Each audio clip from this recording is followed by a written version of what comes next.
All leather case latches are fun to make. They can be as simple as a strap tab pulled through a keeper that is cut into the bottom of the lid to lock the lid in place.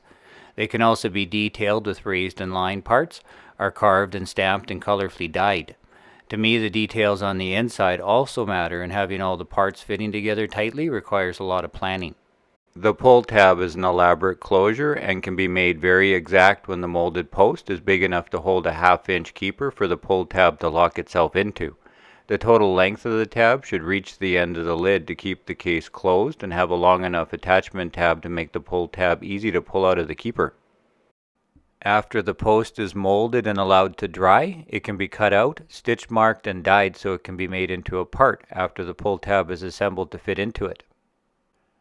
I am using an acrylic cutout template that fits tightly around the post so I can cut out an accurate 3/16 of an inch seam by dragging a hobby knife along the edge. Since I knew the size of the half-inch strap punch I was planning to use, I cut the acrylic so it fit around it so I could use the pattern piece as a tool guide. A piece of reinforcement leather is used to strengthen the base of the post, so I punched the holes for the post lining at the same time. This pull tab pattern is one piece, folded onto itself to create a raised lining when it is sewn onto the attachment tab, and has a pigskin lining at the top. I like to glue the pigskin in place using a 1-inch dowel to smooth out any air bubbles and clamp around it until the glue dries. After it is dry, I punch through the stitching holes and trim off the excess.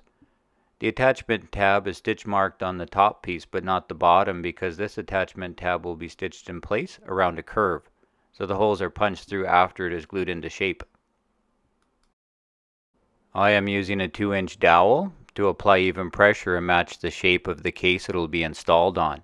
The edges are clamped together with small electrical clamps to line up the seam while it is being glued into shape, and the extra little bit of leather on the end will be trimmed later after it is stitched because the smaller curve radius on the bottom can change slightly as the stitches are tightened. A couple stitching needles will help to align the first stitching hole as the glue dries. You can stitch the pull tab together in stages, tying off the thread as you go, but I have tested this pattern before and use one strand of thread to stitch up and attach the pull tab to the case to save time. I start stitching on the top part of the attachment tab, leaving the top part to attach to the case, and work my way down to the connection of the pull tab, and pass my needles through to stitch the top part of the pull tab, then pass my needles to stitch the bottom part, and finish the other side the same way. After the edges of the pull tab are finished, the keeper can be installed around it, and a small little glue-up jig will help shape the keeper as it is being glued.